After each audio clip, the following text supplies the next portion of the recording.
The purpose of this video tutorial is to give you a little bit more information about how to diagram an atom and also to figure out how many valence electrons an atom is going to have.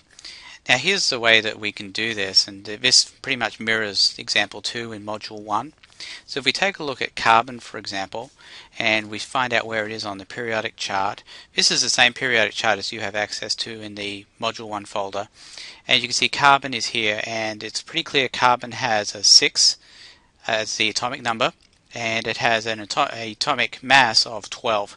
So what that's going to tell us is that we have 6 protons and then 12 minus 6 neutrons, and then we can figure out the number of electrons it's going to have and how those are arranged as well.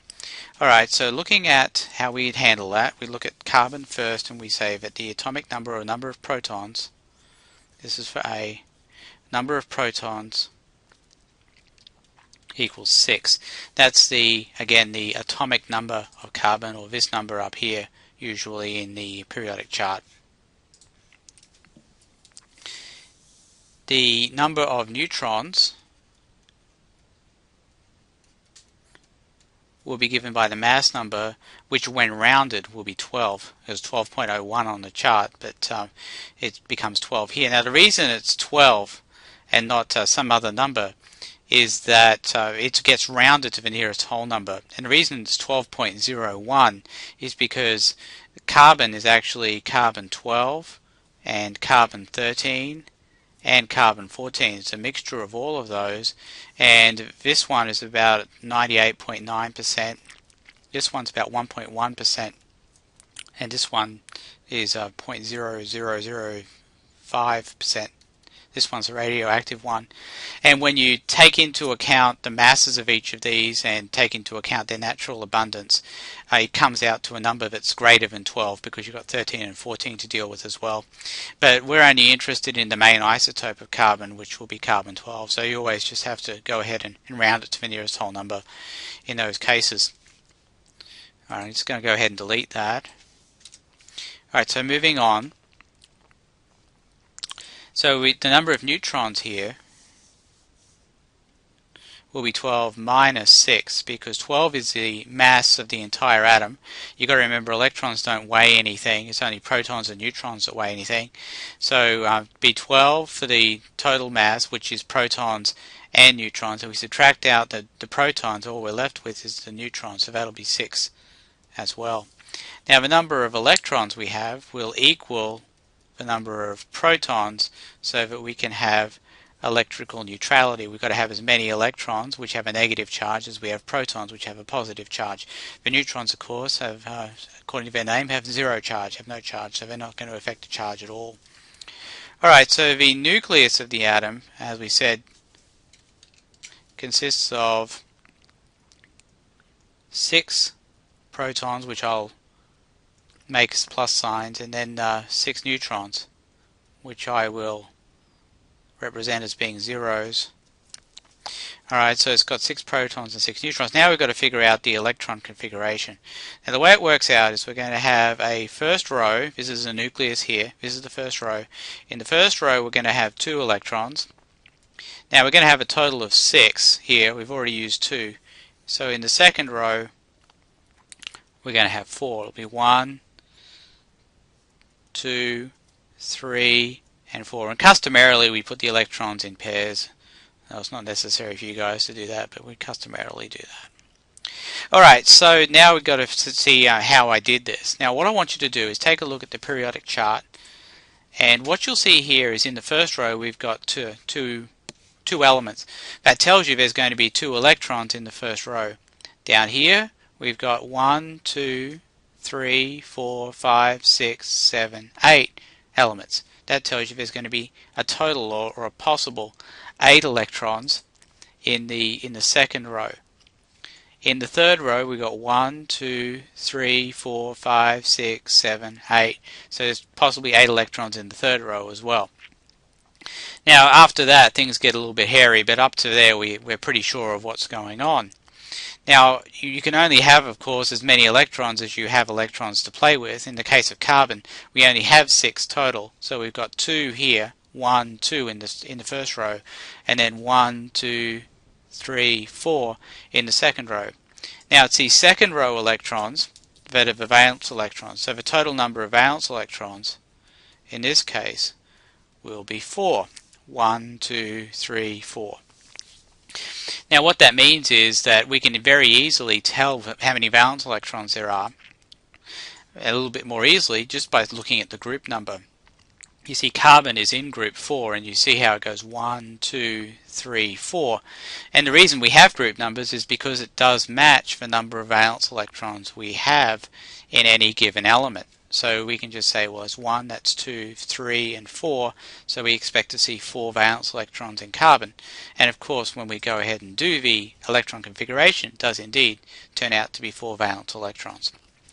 Alright, so that's it for carbon. Let's take a look at a couple of the other ones here.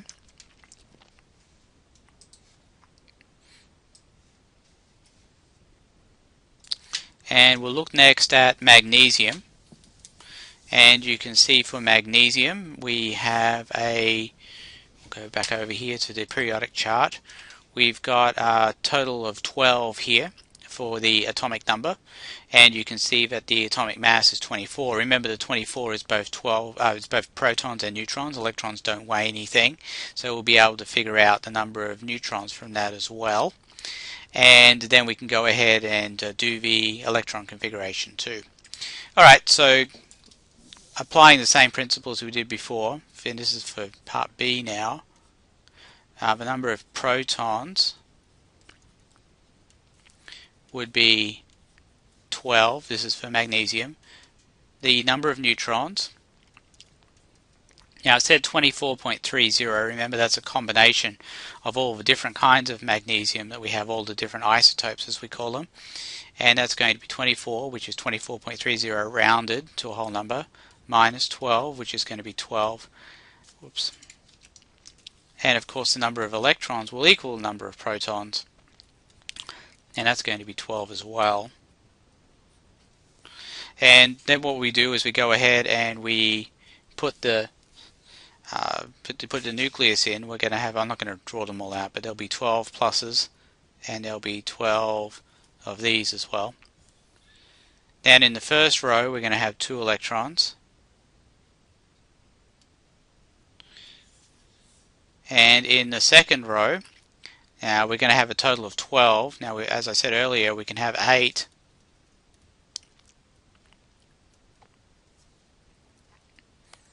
In the second row. I apologize for my poor drawing skills here. But there you go. That's a total of 10 that's used so far. 2 plus 8 is 10. And then we're going to go into the third row now. And in the third row, there's going to be 2 electrons. So this one has 2 valence electrons. That's 2 electrons in the outer shell. And we can confirm this by looking at the periodic chart, and you can see that, again, how I did the electron configuration diagram. There were 2 in the first row because we have 2 elements in the first row.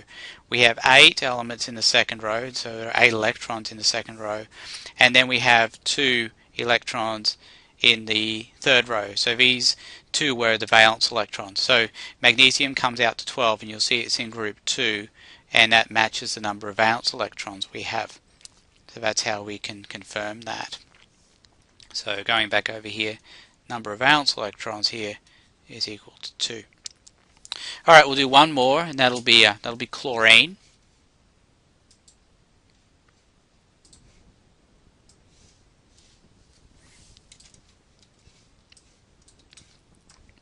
Alright, so this will be part C now.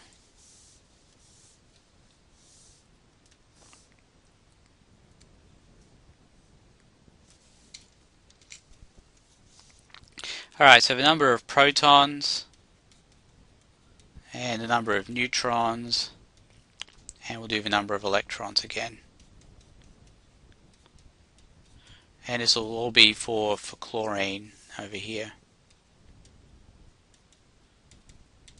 Okay, so going back to the periodic chart, you see chlorine is down here. It's got an atomic number of 17.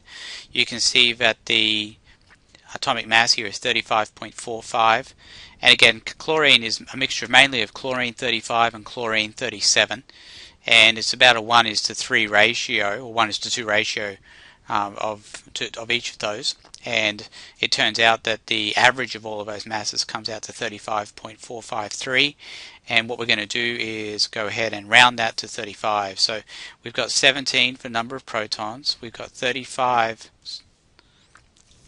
so going back over here was 35.453, so that becomes 35 minus 17, which is going to be 18, so it's going to be 18 neutrons, and the number of electrons will match the number of protons, so it'll be 17 as well. Alright, so doing the diagram as we did before, I'll just go ahead and say that there's going to be 17 pluses, there's going to be 18 neutrons, so 18 of these little circles here, and then we're going to have 2 electrons in the first row. In the second row,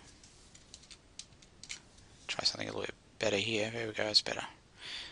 We'll have 8 electrons in the third row. So far I've used 10 electrons. 2 plus 8 is 10. And in the third row I'm going to have a total of 7. 1, 2, 3, 4, 5, 6, 7, which gives us our total of 17 electrons, which is what we needed to come up with. And again, you can see the number of valence electrons here, just looking at the third row, the outer row is going to be 7. So let's see how that gels with the periodic chart. Again, we've got chlorine over here. We have 2 elements in the first row, so that was 2 electrons. We have 8 elements in the second row, so that was 8 electrons in the second row. And we go 1, 2, 3, 4, 5, 6, 7, and that brings us to chlorine. And you see it's in group 7, which is the other way that we can tell how many valence electrons there are for chlorine. So there you go. That gives us our total for chlorine and the number of valence electrons, and of course the number of neutrons and protons.